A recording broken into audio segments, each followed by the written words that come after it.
ముందుగా మీ అందరికీ శ్రావణ మాసం వరలక్ష్మి వ్రత శుభాకాంక్షలు. ఈ వీడియో పెట్టుకొని మీరు వరలక్ష్మి వ్రతం చక్కగా పూజ చేసుకోవచ్చు. అందుకు వీలుగా మీ అందరికీ ఉపయోగపడాలనే ఉద్దేశంతో చాలా త్వరగానే ఈ వీడియోను అప్లోడ్ చేయడం జరుగుతోంది. ఈ అవకాశాన్ని మీరంతా సద్వినియోగం చేసుకోవాలని భావిస్తున్నాం. ముందుగా పూజకు కావాల్సినటువంటి పూజా సామాగ్రి లిస్ట్ చదువుతాను, సిద్ధం చేసి పెట్టుకోండి. ఒక్కళ్ళే కూర్చుంటే అందించడానికి సహాయానికి ఎవరు ఉండరు కాబట్టి అన్ని సిద్ధం చేసి పెట్టుకోండి. ఒకవేళ ఎవరైనా సహాయం ఉన్నప్పటికీ పూజ మధ్యలో మాట్లాడకుండా చక్కగా పూజ చేసుకుంటాం కాబట్టి సామాగ్రి మొత్తం ఉన్నాయో లేదో ఒకసారి చూసుకోండి. పసుపు, కుంకుమ, పువ్వులు, పళ్ళు, పంచామృతాలు, దీపారాధన కోసం దీపారాధన ఒత్తులు, నూనె, అగ్గిపెట్టెలు, ధూప్ స్టిక్స్, అగరబత్తులు, అలాగే అమ్మవారికి సంబంధించినటువంటి మీరు వండినటువంటి నైవేద్యము, తోర, ముఖ్యంగా తోరాలు సిద్ధం చేసి పెట్టుకోండి. ఒక దారాన్ని చక్కగా పసుపు రాసి 9 పోగులతో 9 ముళ్ళతో 9 తోరాలు సిద్ధం చేసి పెట్టుకోండి. ఒకటి అమ్మవారికి, మిగతా వాటిల్లో ఒకటి మనం కట్టుకున్న, మిగతా ముత్తైదులకు అనమాట. కాబట్టి 9 తోరాలు సిద్ధం చేసి పెట్టుకోండి. చాలా మంది జ్యోతులు చేస్తారు. చక్కగా బియ్య పిండిలో బెల్లం వేసి చలివిడి ముద్దలు చేసి వాటిని జ్యోతులుగా చేసి అందులో వత్తిని పెట్టి కథ వినేటప్పుడు ఆ జ్యోతులు వెలిగించే అలవాటు ఉన్నటువంటి వాళ్ళు జ్యోతులను కూడా సిద్ధం చేసి పెట్టుకోండి. మీరు చేసినటువంటి పూజా సామాగ్రి మొత్తం కూడా కుడివైపు ఉండేలాగా ఏర్పాటు చేసుకోండి. ఎడమ చేతి వైపు పెట్టుకోకండి. అన్నీ కూడా పూజా సామాగ్రి కుడివైపే ఉండాలి. మీరు పూజ చేసుకునే వాళ్ళకి కుడివైపు అన్నమాట. కొబ్బరికాయలు, తమలపాకులు, వక్కలు, ఖర్జూరాలు, అరటిపళ్ళు అన్నీ సిద్ధం చేసుకున్నారు కదా. కొత్త రవికల వస్త్రము, పీట, ఆ పీట మీద పోయడానికి బియ్యము, కలసపాత్ర. ముందుగా చెప్తున్నాను, మనం ఆచమనం చేయడం కోసం ప్రత్యేకించి ఒక గ్లాసు, స్పూను, కింద ఒక ప్లేట్ అంటే పంచపాత్ర, ఉద్ధరణ, హరివీణ సిద్ధం చేసి పెట్టుకోండి. అలాగే పూజకి వాడేవి కలసపాత్రలో నీళ్లు కాబట్టి ప్రత్యేకించి కలసపాత్ర అంటే ఒక గ్లాస్ కానీ ఒక చెంబు కానీ పెట్టుకొని అందులో శుభ్రమైనటువంటి నీటిని నింపి వేరుగా పెట్టుకోండి. తుడుచుకోవడానికి పక్కన చేతిని తుడుచుకోవడానికి ఒక వస్త్రాన్ని కూడా సిద్ధం చేసి పెట్టుకోండి. అలాగే కొబ్బరికాయ కొట్టినప్పుడు ఆ నీళ్లు పోసుకోవడానికి ప్రత్యేకించిన ఒక ఖాళీ గ్లాస్ తెచ్చుకోండి. ఇవన్నీ కూడా ముందుగానే సిద్ధం చేసుకొని పూజకి సిద్ధం కండి. ముందుగా ధ్యానం చేసుకుందాము. శుక్లాంబరధరం విష్ణుం శశివర్ణం చతుర్భుజం ప్రసన్నవదనం ధ్యాయేత్ సర్వ విఘ్నోపశాంతయే అగజానన పద్మార్కం గజానన మహర్నిశం అనేకదంతం భక్తానాం ఏకదంతం ఉపాస్మహే. గణపతి ప్రార్థన చేశారు కదా, ఇప్పుడు అందరూ దీపారాధన చేయండి. దీపారాధన కుందు కింద తమలపాకుని కానీ ఒక చిన్న పళ్ళాన్ని కానీ పెట్టండి. దాని మీద కుందుని పెట్టండి. అందులో నూనెని వడ్డించండి. 2 వత్తులని ఒక వత్తిగాను మరొక 2 వత్తులని ఒక వత్తిగాను చేసి దీపారాధన చేయండి.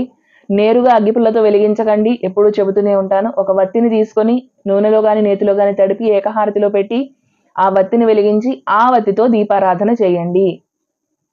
దీపారాధన చేసిన తర్వాత దీపారాధన కుందుకి 3 వైపులా కూడా కుంకుమ బొట్టుని అలంకారం చేయండి. కాసిన అక్షతలు వడ్డించండి. దీపారాధన కుంది కింద మరి కాస్త నూనెను వడ్డించండి. దీపారాధన చేసి ఒక్కసారి నమస్కారం చేసుకోండి. ఒక పువ్వుని సమర్పించండి. నేను కేశవనామాలు చదువుతూ ఉంటాను. ఆచమనం చేయండి. ఆచమనం పాత్రలో నీటితో ఆచమనం చేయండి. కలస పాత్ర వేరు, ఇది గుర్తుపెట్టుకోండి.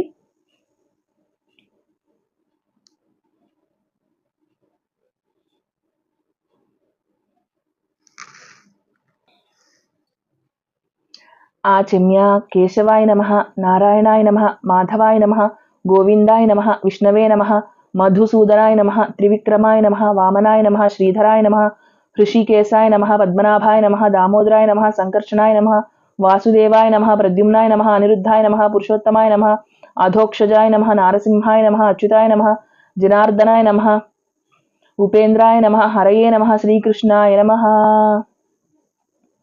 ఆచమనం చేశారు కదా. ఇప్పుడు మీ చేతిని శుభ్రంగా ఎడమ చేతితో నీటిని తీసుకుని కుడి చేతిలోకి వడ్డించుకొని చేతిని శుభ్రంగా కడిగి పక్కన ఉన్నటువంటి వస్త్రానికి తుడుచుకొని కాసిన అక్షతలు తీసుకొని మీ ఎడమ చేతి మీదుగా అంటే ఎడమ భుజం మీదుగా వెనక్కి విడిచిపెట్టండి. ఇప్పుడు నేను ఫ్రంట్ కెమెరాలో ఉన్నాను కాబట్టి మీకు నా కుడి ఎడమలాగా అంటే రివర్స్లో కనిపిస్తుంది అనమాట. కాబట్టి మీరు కన్ఫ్యూజ్ అవ్వద్దు. మీ ఎడమ భుజం మీదుగా వెనక్కి విడిచిపెట్టండి. ఈ విధంగా వాసన చూసి విడిచిపెట్టండి. ఉత్తిష్టంతు భూత పిశాచ ఏతే భూమి భారకాహ ఏతేషాం అవిరోధేన బ్రహ్మకర్మ సమారభే. ఇప్పుడు సంకల్పం చెప్పుకుందాం. మీరు కూడా చెప్పండి అన్నప్పుడు మీరు కూడా చెప్పండి. మమోపాత దుర్దక్షయ ద్వారా శ్రీ పరమేశ్వరీ ముద్దిశ్య శ్రీ పరమేశ్వరీ ప్రీత్యర్థం శుభే శోభనే ముహూర్తే శ్రీ మహావిష్ణోరాజ్ఞాయ ప్రవర్తమానస్య అద్య బ్రాహ్మణః ద్వితీయపరార్థే శ్వేతవరాహకల్పే వైవస్వతమన్వంతరే కలియుగే ప్రథమపాదే జంబూద్వీపే భరతవర్షే భరతఖండే మేరోర్దక్షిణ దిగ్భాగే శ్రీశైలస్య ఈశాన్య ప్రదేశే మీరు ఉన్న దిక్కును చెప్పుకోండి. కృష్ణ గోదావరియోర్ మధ్యదేశే మీ ఊరికి ఉత్తర దక్షిణాల్లో ఉన్న నదుల పేర్లు చెప్పుకోండి. అస్మిన్ వర్తమాన వ్యావహారిక చాంద్రమానేన శ్రీ విశ్వావసునామ సంవత్సరే దక్షిణాయనే వర్ష ఋతౌ శ్రావణమాసే శుక్లపక్షే చతుర్దశ్యాం భృగువాసరే శుభనక్షత్రే శుభయోగే శుభకరణే ఏవం గుణ విశేషణ విశిష్టాయాం శుభతిథౌ. అందరూ గమనించండి, వరలక్ష్మి వ్రతం మనము పౌర్ణమికి ముందు వచ్చే వారం చేసుకుంటున్నాం కాబట్టి నేను చతుర్దశ్యాం అని చెప్పాను. 3వ వారము 4వ వారము మొదటి వారం చేసుకునేటటువంటి వాళ్ళు తిథి మారుతుంది, ఆ ఒక్క చోట మాత్రం తిథి మార్చుకోండి. తర్వాత సంవత్సరాల్లో చేసుకునేటువంటి వాళ్ళు అలాగే సంవత్సరం పేరు కూడా మారుతుంది, అదొక్కటి గమనించండి. ఇప్పుడు సంకల్పం మీరు కూడా చెప్పండి. శ్రీమతి మీ గోత్రం చెప్పుకోండి, ఆడవాళ్ళు. గోత్రవతి మీ పూర్తి పేరు చెప్పుకోండి, నామధేయవతి. మమపతి ఆయుష్యాభివృద్ధ్యర్థం అని చెప్పుకోండి. మగవాళ్ళు శ్రీమాన్ మీ పేరు చెప్పుకోండి, గోత్రస్య మీ పూర్తి పేరు చెప్పుకోండి, నామధేయస్య ధర్మపత్ని సమేతస్య అని చెప్పుకోండి. ఇప్పుడు అందరూ చెప్పండి.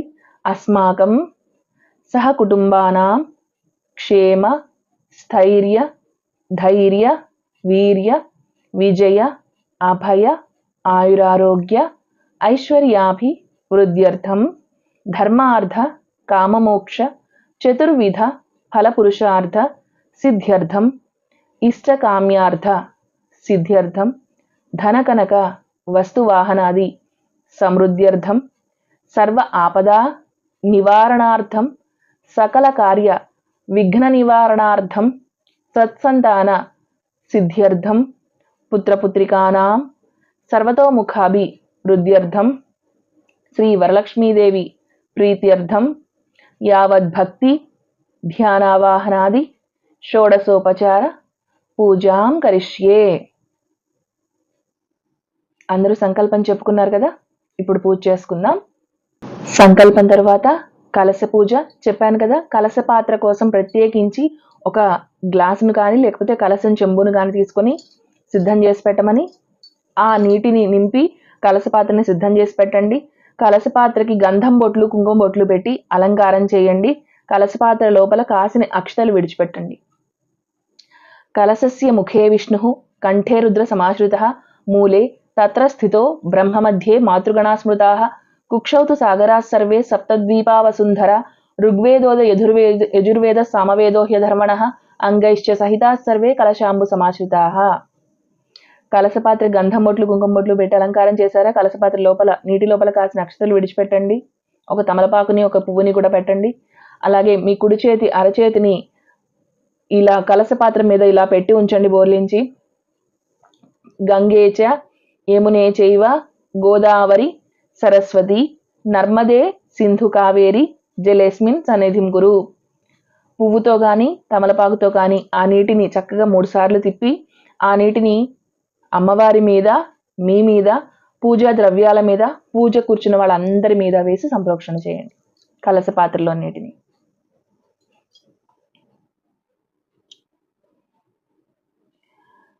అమ్మవారి ధ్యానము, అమ్మవారికి సంబంధించినటువంటి ధ్యాన శ్లోకాలన్నీ చక్కగా చదువుకోండి, పిల్లలతో కూడా చదివించండి. సర్వమంగళ మాంగళ్యే శివే సర్వార్థ సాధికే శరణ్యే త్రయంబకే దేవి నారాయణి నమోస్తుతే.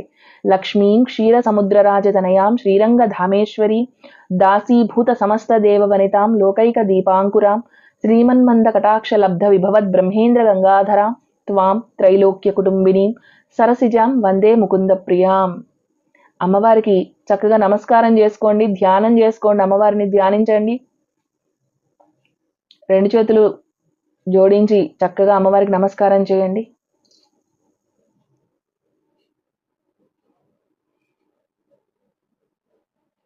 ధ్యానం తర్వాత పసుపు గణపతి పూజ. అందరూ తమలపాకులో పసుపు గణపతిని సిద్ధం చేసి పెట్టుకున్నారు కదా, గణపతి స్వామికి కుంకుమ బొట్టుతో అలంకారం చేయండి. శ్రీ మహాగణాధిపతయే నమః ఆవాహయామి. నవరత్న ఖచ్చిత సింహాసనం సమర్పయామి.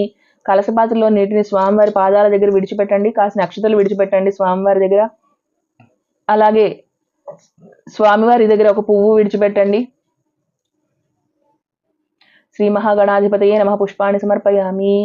శ్రీ మహాగణాధిపతయే నమః యజ్ఞోపవీతం సమర్పయామి. కాసిన అక్షతలు స్వామివారి దగ్గర విడిచిపెట్టండి. శ్రీ మహాగణాధిపతయే నమః నీరాజనం దర్శయామి. కర్పూర నీరాజనం ఇచ్చి స్వామివారికి నీరాజనం చూపించండి. అలాగే స్వామివారికి ఒక బెల్లపు ముక్కని నైవేద్యంగా సమర్పించండి. తమలపాకులో ఒక చిన్న బెల్లం ముక్కని స్వామివారికి నైవేద్యంగా సమర్పించండి. శ్రీ మహాగణాధిపతయే నమః గుడోపహారం నివేదయామి.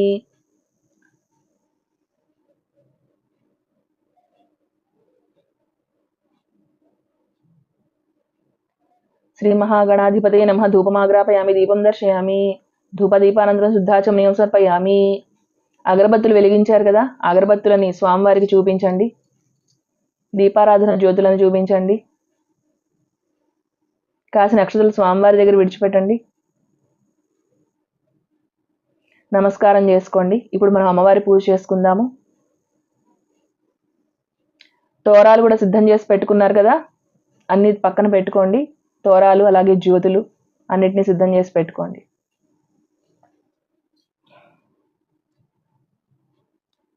ఆవాహనం. శ్రీ వరలక్ష్మీ దేవతాయే నమః ధ్యాయామి. ఆవాహయామి. రమరత్న ఖచ్చిత సింహాసనం సమర్పయామి. అమ్మవారి పాదాల దగ్గర కాసిన పువ్వులు కాసిన అక్షతలు విడిచిపెట్టండి. కలసపాత్రలో నీటిని అమ్మవారి పాదాల దగ్గర విడిచిపెట్టండి. తమలపాకుతో కానీ పువ్వుతో కానీ తీసుకోండి. ఆచమనం పాత్రలోవి కాదు, కలస పాత్రలో నీటిని మాత్రమే పూజకి వాడండి. శ్రీ వరలక్ష్మీ దేవతాయే నమః పాదయోః పాద్యం సమర్పయామి. కలస పాత్రలో నీటిని అమ్మవారి పాదాల దగ్గర విడిచిపెట్టండి. శ్రీ వరలక్ష్మీ దేవతాయే నమః హస్తయోః అర్ఘ్యం సమర్పయామి. శుద్ధ ఆచమనీయం సమర్పయామి. ముఖే శుద్ధాచమనీయం సమర్పయామి. కలస పాత్రలో నీటిని అమ్మవారి పాదాల దగ్గర విడిచిపెట్టండి. అంటే తమలపాకుతో కలసపాత్రలో నీటిని తీసుకొని ఇలా విడిచిపెట్టాలన్నమాట పాదాల దగ్గర. అంతేగాని శిరస్సు మీద ఇలా చల్లకూడదు. ఏది చెప్పినా సరే పాదాల దగ్గర విడిచిపెట్టండి. పువ్వైనా గంధమైనా అక్షతలైనా కలసపాత్రలో నీరైనా సరే పాదాల దగ్గర మాత్రమే విడిచిపెట్టండి. పూజ అంతా అలాగే చేయాలి. పంచామృతాలు సిద్ధం చేసి పెట్టుకున్నారు కదా, ఆ పంచామృతాలు అన్నిటినీ కూడా ఒక పువ్వుతో కానీ తమలపాకుతో కానీ తీసుకుని అమ్మవారి పాదాల దగ్గర విడిచిపెట్టండి. శ్రీ వరలక్ష్మీ దేవతాయ నమః పంచామృత స్నానం సమర్పయామి. శుద్ధోదక స్నానం సమర్పయామి. కొబ్బరికాయ తీసుకోండి, కొబ్బరికాయ కొట్టండి. ఆ కొబ్బరి నీటిని అమ్మవారి పాదాల దగ్గర పువ్వుతో కానీ తమలపాకుతో కానీ విడిచిపెట్టండి. ఆ కొబ్బరి చెక్కలు మనం తర్వాత నైవేద్యంగా సమర్పించవచ్చు, పక్కన పెట్టండి. ఆ శుద్ధోదక స్నానం అంటే కొబ్బరి నీటిని మాత్రమే అమ్మవారి పాదాల దగ్గర విడిచిపెట్టాలి. వస్త్ర యుగ్మం సమర్పయామి. పత్తితో ఒక వస్త్రాన్ని చేసి గంధము కుంకుమతో అలంకారం చేసి అమ్మవారి దగ్గర విడిచిపెట్టండి. లేదంటే కాసిన అక్షతలు తీసి అమ్మవారి పాదాల దగ్గర విడిచిపెట్టండి. శ్రీ వరలక్ష్మీ దేవతాయ నమః వస్త్ర యుగ్మం సమర్పయామి. యజ్ఞోపవీతం సమర్పయామి. అమ్మవారి పాదాల దగ్గర కాసిన అక్షతలు విడిచిపెట్టండి. శ్రీ వరలక్ష్మీ దేవతాయ నమః గంధం విలేపయామి. గంధం పొడిలో ఒక చుక్క నీటిని వడ్డించి వేలుతో రంగరించి ఒక గులాబీ పువ్వు కానీ, మీరు పూజకు పువ్వులు తెచ్చుకున్నారు కదా, ఏదో ఒక పువ్వు తీసుకొని ఆ గంధంలో ముంచి ఆ పువ్వుని అమ్మవారి పాదాల దగ్గర విడిచిపెట్టండి. గంధం. శ్రీ వరలక్ష్మీ దేవతాయ నమః గంధం విలేపయామి. శ్రీ వరలక్ష్మీ దేవతాయ నమః అక్షతాన్ సమర్పయామి. కాసిన అక్షతలు అమ్మవారి పాదాల దగ్గర విడిచిపెట్టండి. ఆభరణం సమర్పయామి. కాసిన అక్షతలు అమ్మవారి పాదాల దగ్గర విడిచిపెట్టండి. మీరు బంగారు రూపు కనుక తీసుకున్నట్టయితే ఆ రూపుకు కూడా ఆ పూజలో పెట్టుకోండి. ఏ బంగారం కొత్త బంగారం తీసుకున్నా ఇది ఆభరణంగా అమ్మవారి దగ్గర విడిచిపెట్టి కాస్త కుంకుమ బొట్టు పెట్టి కాసిన అక్షతలు విడిచిపెట్టండి. శ్రీ వరలక్ష్మీ దేవతాయ నమః పుష్పై పూజయామి. కాసిన పువ్వులు అమ్మవారి పాదాల దగ్గర విడిచిపెట్టండి. ఇప్పుడు నేను అమ్మవారి అథాంగ పూజ నామాలు చదువుతూ ఉంటాను. మీరు చక్కగా కుంకుమతోనూ పువ్వులతోనూ అక్షతలతోనూ అమ్మవారిని శ్రద్ధగా పూజిస్తూ ఉండండి. ముఖ్యంగా శ్రద్ధతో మనస్సు పెట్టి ఏకాగ్రతతో అమ్మవారి పూజ చేయాలి. అమ్మవారు మీ ఎదురుగానే ఉన్నారు, అమ్మకి నేను పూజ చేస్తున్నానన్న భావనతో చక్కగా పువ్వులు అక్షతలతో పూజ చేస్తూ ఉండండి. చెంచలాయే నమః పాదౌ పూజయామి. చపలాయే నమః జానుని పూజయామి. పీతాంబరధరాయే నమః ఊరుం పూజయామి. కమలవాసిన్యే నమః కటిం పూజయామి. పద్మాలయాయ నమః నాభిం పూజయామి. మదనమాత్రే నమః స్తనౌ పూజయామి. లలితాయ నమః భుజద్వయం పూజయామి. కంబుకంఠే నమః కంఠం పూజయామి. సునాసికాయ నమః నాసికాం పూజయామి. సుముఖ్యే నమః ముఖం పూజయామి. శ్రియై నమః ఓష్ఠౌ పూజయామి. సునేత్రే నమః నేత్రం పూజయామి. రమాయే నమః కర్ణౌ పూజయామి. కమలాయే నమః శిరః పూజయామి. వరలక్ష్మే నమః సర్వాణ్యంగాని పూజయామి. శ్రీ మహాలక్ష్మి ప్రీత్యర్థం అష్టోత్తర శతనామ పూజాం కరిష్యే. ఇప్పుడు నేను లక్ష్మీదేవి యొక్క అష్టోత్తర శతనామావళి చదువుతూ ఉంటాను. మీరు చక్కగా పువ్వులతోనూ అక్షతలతోనూ కుంకుమతోనూ అమ్మవారికి పూజ చేసుకోండి. లక్ష్మీ అష్టోత్తరం చదువుతుంటాను, శ్రద్ధగా పూజ చేయండి. వెండి పువ్వులు బంగారు పువ్వులు ఉన్నటువంటి వాళ్ళు చక్కగా 108 పువ్వులు ఉంటాయి కదా, వెండి పువ్వులతో పూజ చేసుకునేటువంటి వాళ్ళు సిద్ధంగా పెట్టుకున్నారు కదా, వాటితో ఒక్కొక్క నామానికి ఒక్కొక్క పువ్వుని చక్కగా అమ్మవారికి సమర్పిస్తూ శ్రద్ధాభక్తులతో పూజ చేసుకోండి. ఏది లేకపోతే ఒక 10 రూపాయలు 20 రూపాయలు విరజాజి విడి పువ్వులు తెచ్చుకోండి. మల్లెలో జాజులో ఒక్కొక్క పువ్వుని చక్కగా సమర్పిస్తూ చక్కగా పూజ చేసుకోండి. ఏదైనా సరే యథాశక్తిగా పూజ చేసుకోవాలి. భక్తి శ్రద్ధ ప్రధానం. లక్ష్మీ అష్టోత్తరం చదువుతూ ఉంటాను, శ్రద్ధగా పూజ చేయండి. ప్రకృత్యై నమః వికృత్యై నమః విద్యాయై నమః సర్వభూతహితప్రదాయై నమః శ్రద్ధాయై నమః విభూత్యై నమః సురభ్యై నమః పరమాత్మికాయ నమః వాచే నమః పద్మాలయాయ నమః పద్మాయై నమః శుచ్యై నమః స్వాహాయ నమః స్వధాయ నమః సుధాయ నమః ధన్యాయ నమః హిరణ్మయే నమః లక్ష్మీ నమః నిత్యపుష్టాయ నమః విభావర్యే నమః ఆదిత్యే నమః దిత్యే నమః దీప్తాయ నమః వసుధాయ నమః వసుధారిణ్యే నమః కమలాయ నమః కాంతాయ నమః కామాక్షే నమః క్రోధసంభవాయ నమః అనుగ్రహప్రదాయ నమః బుద్ధయే నమః అనఘాయ నమః హరివల్లభాయ నమః అశోకాయ నమః అమృతాయ నమః దీప్తాయ నమః లోకశోక వినాశిన్యే నమః ధర్మనిలయాయ నమః కరుణాయ నమః లోకమాత్రే నమః పద్మప్రియాయ నమః పద్మహస్తాయ నమః పద్మాక్షే నమః పద్మసౌందర్యే నమః పద్మోద్భవాయ నమః పద్మముఖ్యే నమః పద్మనాభప్రియాయ నమః రమాయై నమః పద్మమాలాధరాయ నమః దేవ్యై నమః పద్మిన్యై నమః పద్మగంధిన్యై నమః పుణ్యగంధాయ నమః సుప్రసన్నాయ నమః ప్రసాదాభిముఖ్యే నమః ప్రభాయే నమః చంద్రవదనాయ నమః చంద్రాయ నమః చంద్రసహోదర్యై నమః చతుర్భుజాయ నమః చంద్రరూపాయ నమః ఇందిరాయ నమః ఇందుశీతలాయ నమః ఆహ్లాదజన్యై నమః పుష్ట్యై నమః శివాయ నమః శివకర్యై నమః సత్యై నమః విమలాయ నమః విశ్వజనన్యై నమః తుష్ట్యై నమః దారిద్ర్యనాశిన్యై నమః ప్రీతిపుష్కరిణ్యై నమః శాంతాయ నమః శుక్లమాల్యాంబరాయ నమః శ్రియై నమః భాస్కర్యై నమః బిల్వనిలయాయ నమః వరారోహాయ నమః యశస్విన్యై నమః వసుంధరాయ నమః ఉదారాంగాయ నమః హరిణ్యై నమః హేమమాలిన్యై నమః ధనధాన్యకర్యై నమః సిద్ధయే నమః శ్రేణసౌమ్యాయ నమః శుభప్రదాయ నమః నృపవేశ్యగతానందాయ నమః వరలక్ష్మీ నమః వసుప్రదాయ నమః శుభాయ నమః హిరణ్యప్రాకారాయ నమః సముద్రతనయాయ నమః జయాయ నమః మంగళాయ నమః దేవ్యే నమః విష్ణువక్షస్థలస్థితాయ నమః విష్ణుపత్న్యే నమః ప్రసన్నాక్షే నమః నారాయణ సమాశ్రితాయ నమః దారిద్ర్యధ్వంసిన్యే నమః సర్వోపద్రవవారిణ్యే నమః నవదుర్గాయ నమః మహాకాళ్యే నమః బ్రహ్మ విష్ణు శివాత్మికాయ నమః త్రికాలజ్ఞాన సంపన్నాయ నమః భువనేశ్వర్యే నమః. ఇది శ్రీ మహాలక్ష్మి అష్టోత్తర శతనామ పూజాం సమర్పయామి. అందరూ శ్రద్ధాభక్తులతో అష్టోత్తర శతనామ పూజ చేసుకున్నారు కదా, ఇప్పుడు అగరబత్తులను వెలిగించండి. ఇంతకు ముందే వెలిగించినట్టయితే ఆ అగరబత్తుల ధూపాన్ని అమ్మవారికి చూపించండి. దశాంగంగు గులోపేతం సుగంధంచ సుమనోహరం ధూపం దాస్యామి దేవేశి గుహ్యతాం పుణ్యగంధిని. శ్రీ వరలక్ష్మీ దేవతాయ నమః ధూపమాఘ్రాపయామి. అగరబత్తులను కానీ ధూప్ స్టిక్ని కానీ వెలిగించి ఆ ధూపాన్ని అమ్మవారికి చూపించండి. శ్రీ వరలక్ష్మీ దేవతాయ నమః దీపం సమర్పయామి. దీపారాధన జ్యోతులలో మరి కాస్త నూనెని వడ్డించండి. ఆ దీపపు జ్యోతులని అమ్మవారికి ఎలా చూపిస్తారు? బొటన వేళ్ళు మన మనస్థానానికి హృదయస్థానం వైపు ఉండాలి. బొటన వేళ్ళు కిందకు ఉండాలి. ఎప్పుడైనా సరే ఇలా చూపించాలి అమ్మవారికి. ఇలా చూపించండి. దీపారాధన జ్యోతులని అమ్మవారికి చూపించండి. నైవేద్యమైన ఏదైనా సరే బొటన వేళ్ళు కిందకి ఉండాలి. నైవేద్యం మీరు తుడిచిన నేలే అయినప్పటికీ మరి కాస్త నూనె నీటిని చల్లి శుభ్రం చేసి అక్కడ అవసర నైవేద్యం అంటే చలివిడి, వడపప్పు, పానకం ఏవో చేసుంటారు కదా, లేదంటే పళ్ళు, కొబ్బరి చెక్కలు, ఇందాక కొబ్బరికాయ కొట్టాం కదా ఆ కొబ్బరి చెక్కలు, అవన్నీ అమ్మవారికి అవసర నైవేద్యం సమర్పించండి. కలసపాత్రలో నీటిని ఆ నివేదన మీద చిలకరించండి. అమ్మవారికి చూపించండి. శ్రీ వరలక్ష్మీ దేవతాయ నమః ఆనంద మంగళ నీరాజనం సమర్పయామి. నీరాజనానంతరం శుద్ధాచమనీయం సమర్పయామి.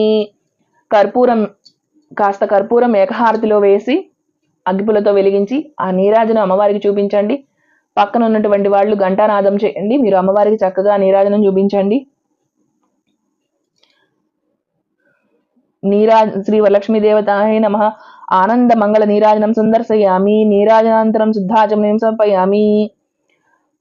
ఏకహారతితో అమ్మవారికి హారతి ఇచ్చిన తరువాత ఆ ఏకహారతి కింద పెట్టి కలసపాత్రలో నీటిని తీసి ఆ ఏకహారతి కోసం ఉంటుంది కదా, అక్కడ కాస్త నీటిని వడ్డించండి. తర్వాత మీరు కూడా హారతి తీసుకోండి. ఆ నీటి చుక్కను వడ్డించిన తర్వాత మీరు హారతి తీసుకోండి. పూజ కూర్చున్న వాళ్ళకి హారతి చూపించండి. శ్రీ వరలక్ష్మీ దేవతాయ నమః మంత్ర పుష్పాన్ని సమర్పయామి. కాసిన పువ్వులు అక్షతలు ఆ అమ్మవారి పాదాల దగ్గర విడిచిపెట్టండి. లేచి నుంచోండి. ఇప్పుడు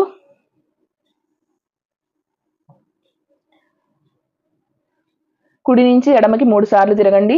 ఆత్మరక్షణ నమస్కారం చేయండి. యాని కానిచ పాపాని జన్మాంతరకృతాని చ తాని తాని ప్రణశ్యంతి ప్రదక్షిణం పదే పదే పాపోహం పాపకర్మాహం పాపాత్మా పాప సంభవః రాహి మాం కృపయా దేవి శరణాగతవత్సలే అన్యథా శరణం నాస్త్వమేవ శరణం మమ తస్మాత్ కారుణ్య భావేన రక్ష రక్ష మహాలక్ష్మి. ఇప్పుడు ఆసనం మీద కూర్చోండి. శ్రీ వరలక్ష్మీ దేవతాయ నమః ప్రదక్షిణం సమర్పయామి. ఇప్పుడు తోర గ్రంథి పూజ చేసుకుందాం. మనము తోరాలు ఒక పళ్ళెల్లో కానీ విస్తర్లో కానీ సిద్ధం చేసి పెట్టుకున్నారు కదా, 9 పోగులతో 9 తోరాలు చేసి సిద్ధం చేసి పెట్టుకున్నారు కదా, అవి ముందు పెట్టండి. తోర గ్రంథి పూజ చేసుకుందాం. కమలాయే నమః ప్రథమ గ్రంథిం పూజయామి. కాస్త కుంకుమ లేదంటే కాసిన అక్షతలతో పువ్వులతో అమ్మవారి తోరాలని పూజించండి. రమాయే నమః ద్వితీయ గ్రంథిం పూజయామి. లోకమాత్రే నమః తృతీయ గ్రంథిం పూజయామి. విశ్వజనన్యే నమః చతుర్థ గ్రంథిం పూజయామి. వరలక్ష్మీ నమః పంచమ గ్రంథిం పూజయామి. క్షీరాబ్దితనయాయ నమః షష్ఠమ గ్రంథిం పూజయామి. విశ్వసాక్షిణ్యే నమః సప్తమ గ్రంథిం పూజయామి. చంద్ర సహోదర్యే నమః అష్టమ గ్రంథిం పూజయామి. వరలక్ష్మీ నమః నవమ గ్రంథిం పూజయామి. తోర గ్రంథి పూజ చేసుకున్నారు కదా, ఇప్పుడు ఆ 9 తోరాల్లో నుంచి ఒక తోరాన్ని తీసుకుని అమ్మవారికి కట్టండి. నేను తోర గ్రంథి మంత్రం చదువుతూ ఉంటాను. ముందుగా మొదటి తోరం అమ్మవారికి కట్టండి. బధ్నామి దక్షిణే హస్తే నవసూత్రం శుభప్రదం పుత్ర పౌత్రాభివృద్ధించ సౌభాగ్యం దేహి మే రమే. ఆ తర్వాత మీరు కట్టుకోండి. పూజ చేసుకునేటువంటి వాళ్ళు మీ చేతికి కట్టుకోండి. ఆ తర్వాత మీరు వాయనం ఇచ్చేటప్పుడు ముత్తైదులకు కూడా కడుదురు కానీ ముందు మీరు అమ్మవారికి కట్టిన తర్వాత వెంటనే మీరు కట్టుకోండి. బధ్నామి దక్షిణే హస్తే నవసూత్రం శుభప్రదం పుత్ర పౌత్రాభివృద్ధించ సౌభాగ్యం దేహి మే రమే.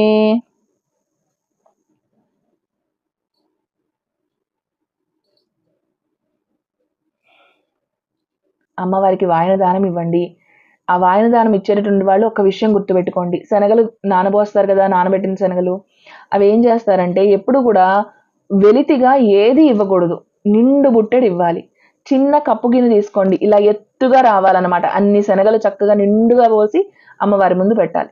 ఏదైనా సరే నిండు బుట్టెడు వాయనం ఇవ్వాలి అమ్మవారికి, వెలితి ఉండకూడదు. కాబట్టి మీరు తీసుకునే పాత్ర చిన్నదైనా పర్వాలేదు, ఇంత ఎత్తుగా వచ్చేలాగా శనగలు పోసి వడ్డించండి. అలాగే పూర్ణం బూరెలు వేస్తారు కదా, 9 సంఖ్యతో ఇచ్చుకోవాలనుకుంటారు, అవన్నీ సిద్ధం చేసి ఒక విస్తర్లో పెట్టుకోండి. శనగలు, అలాగే దక్షిణతో కూడినటువంటి తాంబూలం, 3 తమలపాకులు, 2 వక్కలు, 2 అరటిపళ్ళు, 1 రూపాయి కాసు, రవికల వస్త్రము, చీర పెట్టదలుచుకున్నారా చీర, గాజులు, పసుపు కుంకుమ, నల్ల పూసలు, అలాగే అమ్మవారికి గవ్వలు, ఏవో రకరకాలు మీరు పెట్టుకుంటారు కదా అమ్మవారికి ఇచ్చుకుందామని వాయనం, అవన్నీ కూడా ఒక బేసిన్ తీసుకొని ఒక విస్తర్ని పెట్టి దానిపైన ఇవన్నీ పెట్టి చక్కగా అమ్మవారికి వాయన దానం సమర్పించండి.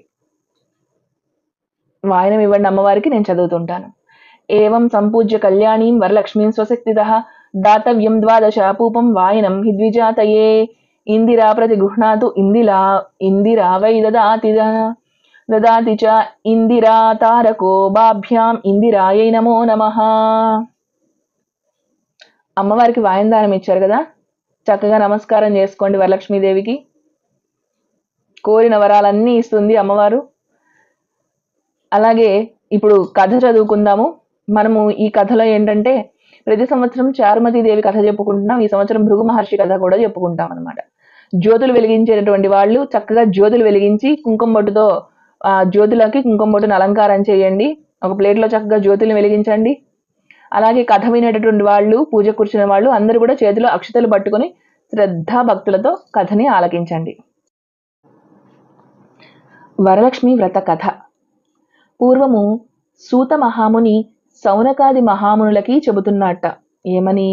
మునివర్యులారా, స్త్రీలకి సర్వ సౌభాగ్యములు కలిగేటటువంటి ఒక వ్రతాన్ని పరమేశ్వరుడు పార్వతీదేవికి చెప్పాడు. నేడు నేను మీకు అది చెప్తున్నాను, వినండి అని చెప్తున్నట్ట. కైలాస పర్వతంలో వజ్ర వైఢూర్యాది మణిమయ ఖచ్చితమైన సింహాసనం మీద పరమేశ్వరుడు కూర్చుని ఉన్నప్పుడు పార్వతీదేవి పరమేశ్వరునికి నమస్కరించి, దేవా, లోకంలో స్త్రీలు ఏ వ్రతం చేస్తే సర్వ సౌభాగ్యాలు, పుత్ర పౌత్రాదులు కలిగి సుఖంగా ఉంటారో అటువంటి వ్రతము ఆనతివ్వండి అని పరమేశ్వరుని అడిగిందిరా. అప్పుడు పరమేశ్వరుడు, మనోహరి, స్త్రీలకి పుత్ర పౌత్రాది సంపత్తులు కలుగజేసేటటువంటి వరలక్ష్మీ వ్రతం అనే ఒక వ్రతం ఉంది. ఆ వ్రతాన్ని శ్రావణ మాస శుక్లపక్ష పూర్ణిమకు ముందుకు వచ్చేటువంటి శుక్రవారం నాడు చేసుకోవాలి అని చెప్పాట పార్వతీదేవికి. అప్పుడు పార్వతీదేవి అందుట, మీరు ఆనతిచ్చినటువంటి ఈ వరలక్ష్మి వ్రతం ఎలా చేయాలి? ఆ వ్రతానికి విధి ఏంటి? ఏ దేవతని పూజించాలి? పూర్వం ఎవరితో ఈ వ్రతం ఆచరించబడింది? ఇంతకు ముందు ఎవరైనా ఈ వ్రతాన్ని ఆచరించారా? ఇదంతా నాకు వివరంగా చెప్పండి అని ప్రార్థించిందిట పార్వతీదేవి. అప్పుడు పరమేశ్వరుడు పార్వతీదేవిని చూసి, కాత్యాయని, ఈ వరలక్ష్మి వ్రత విధానాన్ని వివరముగా చెప్తాను విను. పూర్వము మగధ దేశంలో కుండినంబు అనే ఒక పట్టణం ఉంది. ఆ పట్టణము బంగారు ప్రాకారాలతోడాను అలాగే బంగారు గోడలు గల ఇళ్లతోనూ కూడి ఉండేది. అటువంటి పట్టణంలో చారుమతి అనే ఒక బ్రాహ్మణ స్త్రీ ఉండేది. ఆ వనితామణి భర్తని దేవుడితో సమానంగా తలచి ప్రతిదినము కూడా ఉదయాన్నే లేచి స్నానం చేసి పువ్వులతో భర్తకు పూజ చేసి ఆ తరువాత అత్తమామలకు అనేక విధాలైన ఉపచారాలన్నీ చేసి ఇంటి పనులన్నీ చేసుకొని మితముగా మాట్లాడుతూ ప్రియముగా భాషిస్తూ ఉండేది. ఇలా ఉండగా ఆ మహాపతివ్రత యందు వరలక్ష్మీదేవికి అనుగ్రహం కలిగి ఒకరోజు స్వప్నంలో ప్రసన్నమై, చారుమతి, నేను వరలక్ష్మీదేవిని, నీ మీద నాకు అనుగ్రహం కలిగి ప్రత్యక్షమయ్యాను.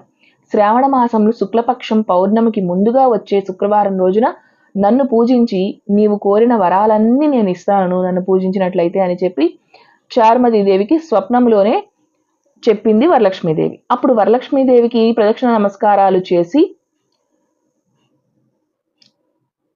చారుమతీదేవి, నమస్తే సర్వలోకానాం జనన్యై పుణ్యమూర్తయే శరణ్యే త్రిజగద్వంద్యే విష్ణువక్షస్థలాలయే అని అనేక విధాలుగా స్తోత్రము చేసింది కలలోనే. ఓ జగజ్జనని, నీ కటాక్షము కలిగింది. ఈ కటాక్షం కలిగితే జనులంతా ధన్యులవుతారు, విద్వాంసులు సకల సంపన్నులవుతారు. నేను జన్మాంతరంలో ఏ పుణ్యం చేసుకున్నానో ఆ పుణ్య విశేషంతో నీ పాద దర్శనం నాకు కలిగింది అని చెప్పింది. వరలక్ష్మీదేవి సంతోషం చెంది చారుమతికి అనేక వరాలిచ్చి అంతర్ధానం పొందింది.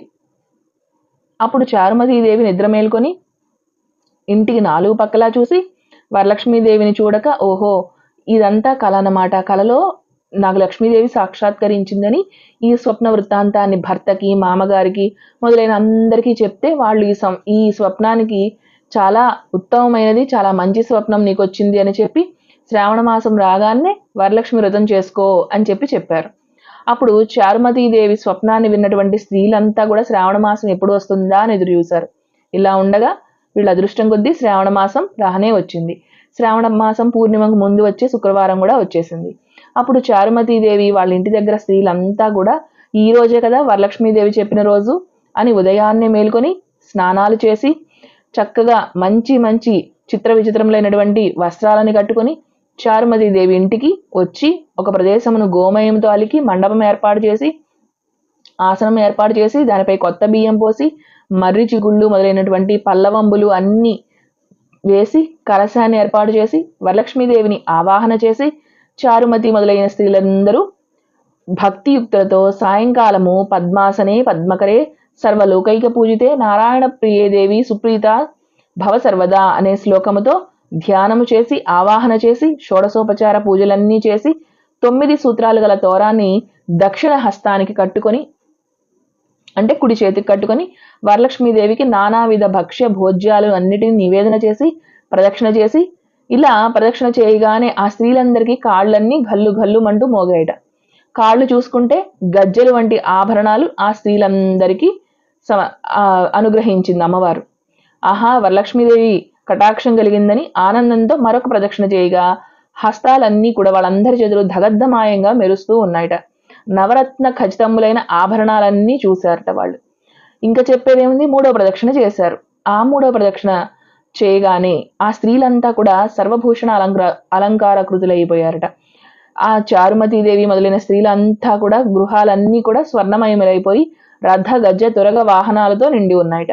అంతా ఆ స్త్రీలని తీసుకుని వెళ్ళడానికి, వాళ్ళ ఇళ్ళకి తీసుకుని వెళ్ళడానికి వాళ్ళ ఇళ్ల నుండి గుర్రాలు, ఏనుగులు, రథాలు, బళ్ళు అన్నీ వచ్చాయట. ఆ స్త్రీలు వరలక్ష్మీదేవిని పూజించి ఆ స్థలం వల్లే ఇవన్నీ వచ్చినాయని చెప్పి చాలా సంతోషించి చారుమతీదేవి వీళ్ళంతా కూడా కల్పోక్త ప్రకారముగా పూజ చేయించినటువంటి బ్రాహ్మణోత్తముడికి గంధము, పుష్పము, అక్షతలు ఇవన్నీ ఇచ్చి పూజించి 12 కుడుములు వాయదానం ఇచ్చి తాంబూలం ఇచ్చి ఆ బ్రహ్మగారికి నమస్కారం చేసి ఆయన ఆశీర్వాదం పొంది వరలక్ష్మీదేవికి నివేదన చేసినటువంటి భక్ష్యాలన్నీ కూడా బంధువులతో కలిసి భుజించి వాళ్ళ కోసం వచ్చినటువంటి ఆ వాహనాల్లో వాళ్ళ ఇళ్లకి వెళుతూ ఆహా, చారుమతీదేవిది ఏం భాగ్యం అసలు అనుకుంటూ ఆవిడ్ని పొగుడుతూ వెళ్లారు. వరలక్ష్మీదేవి తనంతట తన స్వప్నంలోకి వచ్చి ప్రత్యక్షమైంది. ఆ చారుమతీదేవి వల్లనే కదా మనకి ఇటువంటి భాగ్యం కలిగింది, సర్వసంపత్తులు కలిగినాయి అని చారుమతీదేవిని మికిలి పొగుడుతూ తమ తమ ఇళ్లకు వెళ్లారు. ఆ తర్వాత చారుమతీదేవి ఈ స్త్రీలంతా కూడా ప్రతి సంవత్సరం కూడా ఈ వరలక్ష్మి వ్రతం చేస్తూ పుత్ర పౌత్రాభివృద్ధి కలిగి ధనకనక వస్తువాహనాలతో కూడుకొని సుఖంగా ఉంటూ ఉన్నారు. కాబట్టి పార్వతి, ఈ ఉత్తమమైనటువంటి వ్రతాన్ని బ్రాహ్మణాది 4 జాతుల వారును చేయవచ్చు. అలా ఎవరైతే చేస్తారో వాళ్ళు సర్వ సౌభాగ్యములు కలిగి సుఖముగా ఉంటారు. ఈ కథ వినేవారికి, చదువు వారికి వరలక్ష్మీదేవి యొక్క ప్రసాదము వలన సకల కార్యాలు సిద్ధిస్తాయి అని పార్వతీదేవికి పరమేశ్వరుడు ఈ విధంగా చెప్పాట. వరలక్ష్మి వ్రతం యొక్క వైశిష్ట్యం ఇప్పుడు తెలుసుకుందాం. భృగువు భార్యలలో ఒక ఆవిడ పేరు ఖ్యాతి. ఈ ఖ్యాతికి ధాత, విధాత అనే 2 కొడుకులు పుట్టారు. ఆపై శ్రీ మహాలక్ష్మి పుట్టింది. శ్రావణ పౌర్ణమికి ముందు వచ్చే శుక్రవారం నాడు వరం తప్పకుండా జన్మించడం వలన వరలక్ష్మి అని, భృగువుకి పుత్రిక కాబట్టి భార్గవి అని ఆ తల్లిని జనులంతా ఖ్యాతించారు. వరములిచ్చే లక్ష్మీదేవి జన్మించడం వలన వరలక్ష్మి అనే పేరు వచ్చింది. శ్రావణ మాస శుక్లపక్ష పూర్ణిమకు ముందు వచ్చే శుక్రవారం నాడే విష్ణువుకి ఇచ్చి అమ్మను వివాహం చేశాడు. వివాహానంతరం సాయంత్రం లక్ష్మీనారాయణులను ప్రత్యక్షంగా ఆసనంపై కూర్చోబెట్టి భృగు మహర్షి వరలక్ష్మి వ్రతాన్ని ఆచరించాడు. వరలక్ష్మి వ్రతం చేసిన వారికి సకల శుభాలు కలిగి అమ్మవారి యొక్క దివ్య కటాక్షం లభిస్తుంది. వరలక్ష్మి వ్రతాన్ని స్త్రీలు, పురుషులు అందరూ చేసుకోవాలి. పురుషులు చేస్తే ధనం పెరుగుతుంది, భార్యాభర్తలు ఆనందంగా ఉంటారు. స్త్రీలు చేస్తే సౌభాగ్యం కలుగుతుంది. ఇద్దరు కలిసి చేస్తే జీవితకాలం సంతోషం కలుగుతుంది. వ్రతాలలో భాగంగా ఒక మంటపం పెట్టుకుని నూతన వస్త్రాన్ని పరిచి కలశ స్థాపన చేయాలి. కలశంలో అమ్మవారిని ఆవాహన, షోడశోపచార పూజ చేయాలి. చారుమతి కథ, భృగు మహర్షి కథ వినాలి. పాయసానము, దధ్యోదనము, పులిహోర నివేదించాలి. తాము తిని ఇతరులకు కూడా పెట్టాలి. ఇలా చేసిన వారికి జీవితంలో అన్న పానీయాలకి లోటు ఉండదు. కొబ్బరికాయ కనీసం ఒక్కటైనా సరే కొట్టాలి. వడపప్పు, పానకము, చలివిడిని నివేదన చేయాలి. ముత్తైదువులకు పూజ చేసి గాజులు, వస్త్రాలు, కాటుక, తాంబూలము ఇవ్వాలి. బ్రహ్మచర్య దీక్ష తప్పనిసరిగా పాటించాలి. నేలపైన పడుకోవాలి. కుదరని వారు కొత్త దుప్పటి పరుచుకొని చెక్కపైన నిద్రించవచ్చు. సాయంత్రం వేళ లక్ష్మీదేవి గుడిలో ప్రదక్షిణలు చేయాలి. లక్ష్మీ నారాయణులు గురు దంపతుల రూపంలో ఉంటారు కాబట్టి గురు దంపతులను పూజించి ప్రదక్షిణ చేయాలి. కుదరని వారు కనీసం గురువుల పటం పెట్టుకునైనా పూజించాలి. అమ్మవారిని పసుపు కొమ్ములతో అర్చించాలి. శ్రీ సూక్త పారాయణ తప్పకుండా చేయాలి లేదా వినాలి. అమ్మవారిని అష్టోత్తర శతనామాలతో, బిల్వపత్రాలతో పూజించాలి. ఇలా చేయడం వలన సంపదలకు లోటుండదు. శక్తిని అనుసరించి సువర్ణ, రజత దానాలు చేయాలి. అన్నదానం చేయాలి. కప్పుకోవడానికి పనికి వచ్చే దుప్పటి కానీ, శాలువా కానీ మహానుభావులైన గురువులకు దానం చేస్తే భార్యాభర్తలు ఎప్పుడూ ఐకమత్యంతో జీవిస్తారు. ఈ వ్రతాన్ని పూర్ణిమకు ముందు వచ్చే శుక్రవారం ఆచరించకపోతే చివరి శుక్రవారం అయినా కూడా చేసుకోవచ్చు. సంపదలు అంటే కేవలం ధనం మాత్రమే కాదు, సంతానము, ఆరోగ్యము, విద్య ఇవన్నీ కూడా సంపదలుగానే మనము భావించాలి. విన్నారు కదా? ఇప్పుడు ఆ అక్షతల్ని అమ్మవారి దగ్గర విడిచిపెట్టండి. మీ పక్కన ఉన్నటువంటి పళ్ళెంలో కాసిన విడిచిపెట్టి మీ శిరస్సు మీద కొన్ని ధరించండి. మీరు పూజ చేసినటువంటి అక్షతల్ని మీ ఇంట్లో ఉన్నటువంటి అక్షతల డబ్బాలో వేసుకొని వాటిలో కలుపుకొని ఏదైనా పనుల మీద వెళ్ళేటప్పుడు ఆ అక్షతల్ని ధరించడం వల్ల వరలక్ష్మీదేవి అనుగ్రహంతో కార్యాలన్నీ కూడా సిద్ధిస్తాయి. పూజ చేసుకున్నటువంటి వాళ్ళు చక్కగా తీర్థప్రసాదాలు స్వీకరించండి. సాయంత్రం కూడా దీపారాధన చేసి చక్కగా లక్ష్మీదేవికి సంబంధించినటువంటి లలితా సహస్రనామము, కనకధారాస్తవము, శ్రీ సూక్తము అన్నీ కూడా చక్కగా సంబంధించినవన్నీ, అష్టలక్ష్మి స్తోత్రము, మహాలక్ష్మి అష్టకము అన్నీ చదువుకోండి. వీలైతే శ్రవణం చేయండి. లక్ష్మీదేవి యొక్క అనుగ్రహం పొందండి. మీకు ఈ వీడియో ఉపయోగపడినట్టయితే దయచేసి మీ విలువైనటువంటి కామెంట్ని ఈ వీడియో కింద రాయండి. అవి మాకు ఎంతగానో ప్రోత్సాహకరంగా ఉంటాయి. ఈ వీడియో మీకు నచ్చితే లైక్ చేయండి, అందరికీ షేర్ చేయండి. ధన్యవాదాలు. నేను మీ రుక్మిణి.